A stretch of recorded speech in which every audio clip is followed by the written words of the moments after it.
भारत और पाकिस्तान के बीच सीमा पर तनाव कम करने के लिए एक अहम सीज फायर समझौते पर सहमति बनी। इस समझौते के तहत पहले पाकिस्तान की ओर से की गई, जिसे भारत ने अपनी शर्तों के साथ स्वीकार किया। यह सहमति दोनों देशों के director general of military operations यानी डीजीएमओ स्तर पर हुई। भारतीय डीजीएमओ ने आज इस मुद्दे पर प्रेस कॉन्फ्रेंस की और तीनों सेनाओं के अधिकारियों ने प्रेस ब्रीफिंग के दौरान कई बातें सामने रखी।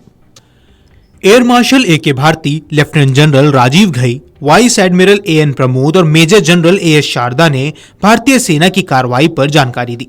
DGMO lieutenant general Rajiv Ghai ने कहा, आप सभी को उस क्रूरता और नृशंस तरीके से परिचित हो चुके हैं जिसमें 22 अप्रैल को पहलगाम में 26 निर्दोष लोगों की हत्या कर दी गई थी। इस ब्रीफिंग में एयर मार्शल ए.के. भारती ने बताया कि पाकिस्तान के जम्मू, उधमपुर, पठानकोट, नाल, डलहौजी, फलौदी में भारतीय सेना ने हमला किया और टारगेट ध्वस्त किए। उन्होंने कहा कि हमारे ट्रेड क्रू ने पाकिस्तानी एयर डिफेंस सिस्टम को तबाह कर दिया, जबकि हमारी जमीन पर उनके लगातार हमलों से कोई नुकसान नहीं पहुंचा। उनके एयरबेस और पोस्ट पर लगातार हमले कर हमने उन्हें जवाब दिया। Air marshal A K. भारती ने आगे कहा कि हमने वहां हमला किया जहां उन्हें सबसे ज्यादा दर्द हो। प्रेस ब्रीफिंग में DGMO lieutenant general Rajiv Ghai ने कहा, पिछले 3-4 दिनों से जो गतिविधियां चल रही हैं वो किसी युद्ध से कम नहीं है। सामान्य परिस्थितियों में एक दूसरे देशों की वायुसेनाएं हवा में उड़कर एक दूसरों पर हमला नहीं करती हैं। सामान्य परिस्थितियों में नियंत्रण रेखा के पार घुसपैठ आतंकवादियों द्वारा की जाती है। हमारे पास सूचना है कि नियंत्रण रेखा के पास घुसपैठ में पाकिस्तानी सेना भी शामिल हो सकती है, जो हमारी चौकियों को नुकसान पहुंचाने की कोशिश कर रही है। मीडिया के सवाल पर कि भारत की जवाबी कार्रवाई में दुश्मन सेना के कितने जवान हताहत हुए, एयर मार्शल ए.के. भारती ने कहा कि हमारा काम टारगेट को ध्वस्त करना था, ना कि लाशें गिनना। एयर मार्शल ने कहा, हमने जो भी तरीके और साधन चुने उनका दुश्मन के ठिकानों पर वांछित असर हुआ। कितने लोग हताहत हुए, कितने घायल हुए, हमारा उद्देश्य हताहत करना नहीं था, लेकिन अगर हुए हैं तो उन्हें गिनना उनका काम है। हमारा काम लक्ष्य को भेदना है, शवों की गिनती करना नहीं।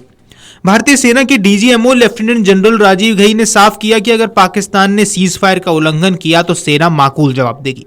घई ने बताया कि हमारा उद्देश्य आतंकी शिविरों को ठिकाना बनाना था और बाद की हमारी कार्रवाई सिर्फ पाकिस्तान के उकसावे के जवाब में थी। इस वजह से पाकिस्तान की डीजीएमओ से उनकी पहल पर बातचीत की गई।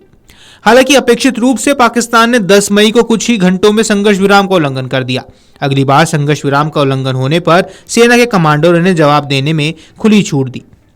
सैन्य अधिकारियों ने ऑपरेशंस में पाकिस्तानी सेना के 35 से 40 जवानों समेत 100 से ज्यादा आतंकियों के मारे जाने का दावा किया।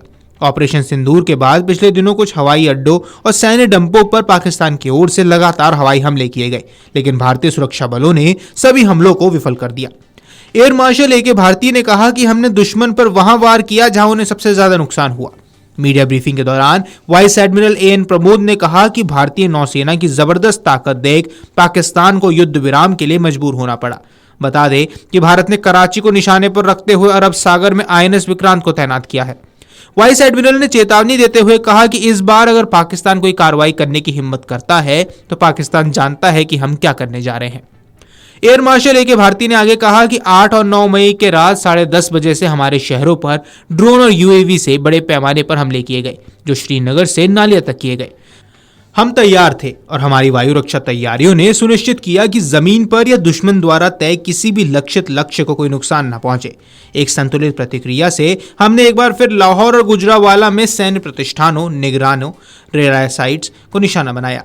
ड्रोन हमले सुबह तक जारी रहे, जिनका हमने लगातार जवाब दिया।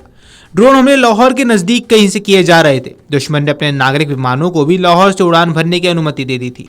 न केवल उनके अपने विमान बल्कि अंतर्राष्ट्रीय यात्री विमान भी, जो काफी असंवेदनशील है, और हमें अत्यधिक सावधानी बरतनी पड़ी। उन्होंने आगे कहा, कुछ एयरफील्ड और लॉजिस्टिक्स ठिकानों पर हवाई हमले की कई लहरें आई, लेकिन सभी को नाकाम कर दिया गया। पाकिस्तानी सेना ने 7 से 10 मई के बीच नियंत्रण रेखा पर तोप और छोटे हथियारों से हुई गोलाबारी में लगभग 35 से 40 सैनिकों को मारे जाने की रिपोर्ट दी थी। Video desk amarujala.com। अगर आप ये वीडियो YouTube पर देख रहे हैं तो हमारे चैनल को सब्सक्राइब कर बेल आइकन दबाएं, और Facebook पर देख रहे हैं तो हमारे पेज को लाइक करें। 8 मिलियन प्लस सब्सक्राइबर, आपके इस भरोसे के लिए बहुत धन्यवाद।